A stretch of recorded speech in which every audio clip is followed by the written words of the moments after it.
All right, guys, and now we're going to get into the call flow, and I'm going to tell you right now, the call flow is going to be super, super important. And I don't like to use a lot of scripts on the initial call. I like to use a call flow. The reason why I like to use a call flow is because it allows you on acquisitions to be able to use your own verbiage, to be able to express your personality, to be able to speak through the phone that's authentic and genuine, to get your point across to the seller, so that way you guys can establish a connection. So we're going to jump right into this. Within the module here, we're going to have the whole call flow actually broken down within detail, so that way you have that for your records. I'm just going to give you a brief video overview, and also, let's just preface why the call flow is important. The call flow is important because it's going to keep you on a path to having a successful close with the seller. One of the biggest challenges on acquisitions is having the seller take you off the road into different tangents and different conversations that aren't conducive for keeping you on track and keeping you on the path of coming to a closed deal, right? And we can't help the seller unless we have a closed deal. So it's important that we stay on the call flow. And even if the seller tries to kind of navigate in different directions, we have this call flow to keep us on the path, so we're leading the conversation and taking the seller to a productive resolution for their property. So it's important that we use the call flow, because this is what helps us get to the closing table much faster. If you don't use a call flow, you're going to be vulnerable to having the seller sort of take you for all kind of different trips, and also distract you, and maybe procrastinate from taking the next steps forwards on getting their deal closed. So let's just kind of give a quick overview, and then in the module we're going to have a lot of a breakdown here. So here's a general call flow. It's going to be 4 different steps. The very first thing we want to do is we want to obviously open the call. Prepare, stand up, smile. Look. You want to generate and create energy whenever you're talking to these sellers, right? You want to stand up. You want to have good energy, high energy. You want to be in a place of optimism and a good mindset, a positive mindset. That stuff translates over to the other person. So prepare by standing, smiling, having a good energy, having a good mindset. Greet the caller. I mean, right? It's common sense, but it needs to be said. So greet the caller. Hey, Mr. Seller, this is Blake with Freedom Hawk Equity. I noticed that you reached out to us about your property on 123 Street. Hey, let's have, now's a good time to talk. Have a couple minutes and we'll go over your property. And you can also ask them, how'd they hear about us, right? I think it's important. Look, most likely they found us online, so we know that. But when you ask them, how did you hear about us? That elicits a conversation. It elicits them to open up and maybe actually get into their story of what's going on with their property. So after you greet the caller, hey, this is Blake with Freedom Hawk Equity. I noticed that you sent your property over 123 ABC Street to us. Thank you so much for doing that. Hey, how did you hear about us? And then they're gonna go into, well, I was actually online Googling, and my house is going through a foreclosure or something of that nature. So it's awesome and good if you ask that question, because it's gonna get them to talk. Okay. And then we want to get into the call setup.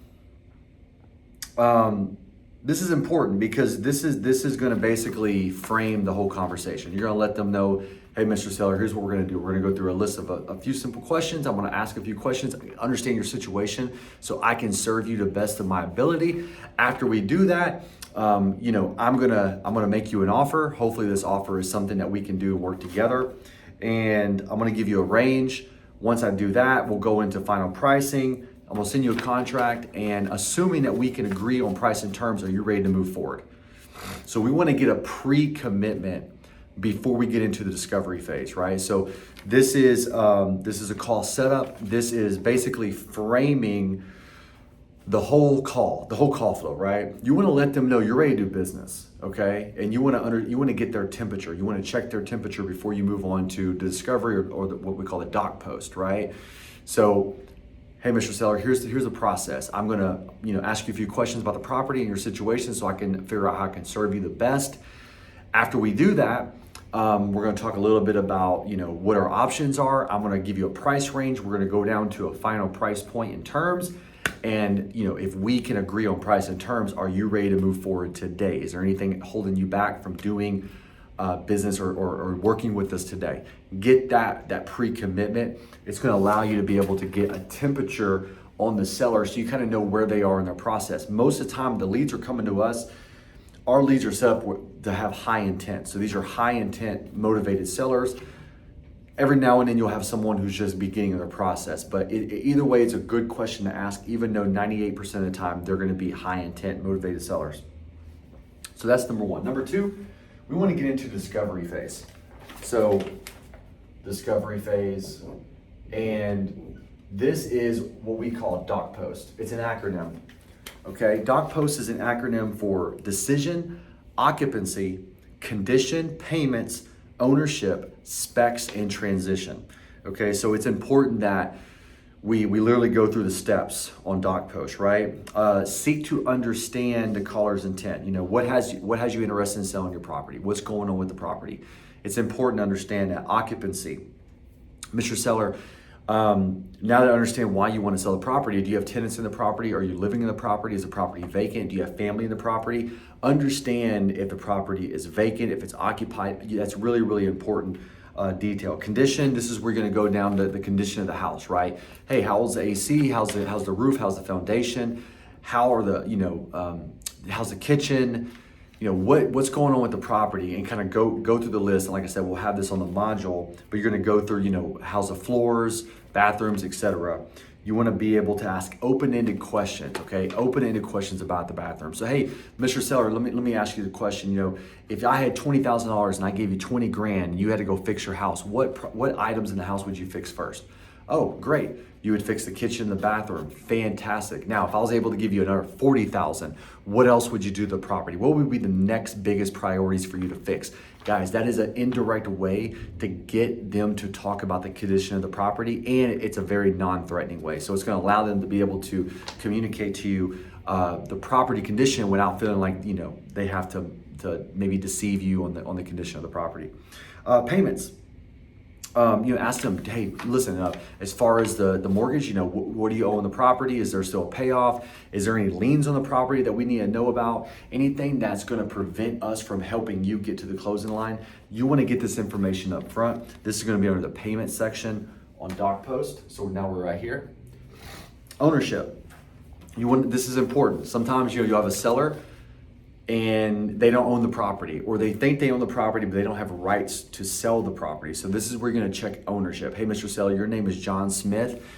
I just want to confirm that that's what's coming up on the property address, and that's exactly what's coming up. Or I want to confirm, what is your full name? Get their full name. Verify on PropStream. You can even go county records, but PropStream county records, and verify if their name matches the name of the ownership under the property. It's important. If it doesn't match, you need to ask questions. You need to figure out the details of what's going on, because this can cause you a lot of problems later down the road. Specs of the property. This is, logistical standard stuff. Hey, Mr. Seller, just want to confirm how many beds and baths are there? What is the square footage of the home? What's the size of the lot? Is it a 2-car garage, 3-car garage? Do you have an extra room in the back? Is there, what's going on? Do you have a basement? Get the specs of the property. Understand, does it have a pool?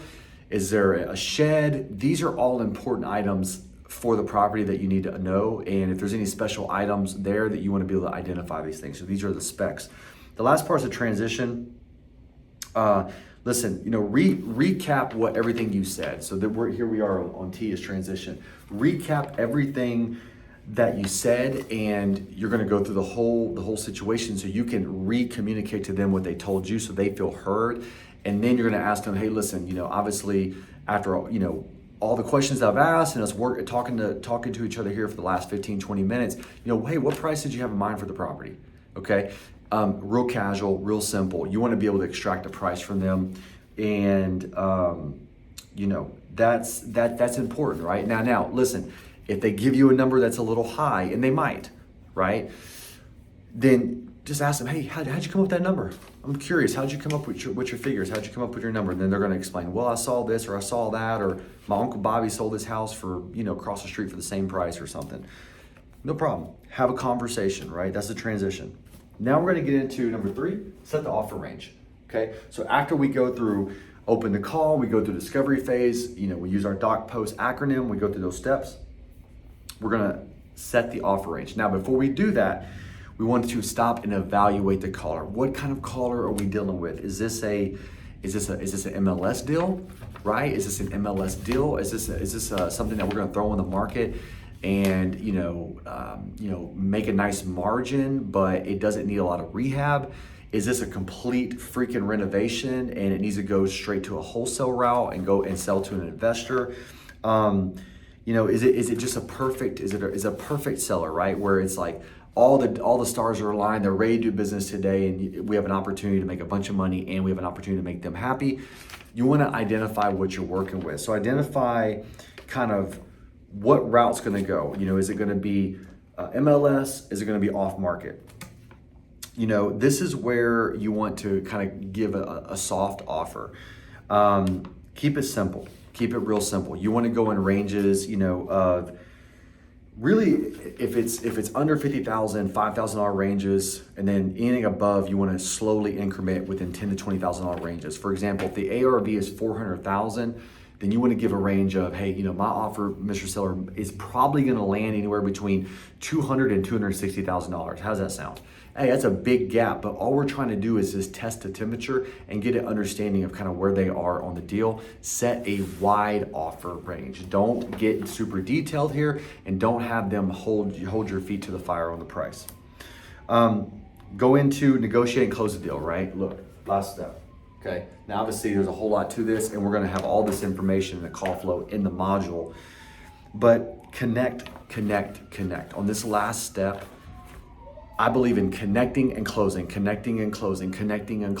I think going straight for a close when there isn't a rapport and there isn't a connection and there isn't some sort of some agreements going on, it's going to set you up for failure. So I want you to, when you're in this phase on step number 4 of closing the deal and negotiating, before you get into hard negotiations, always connect first. And you may have to do this process over and over and over.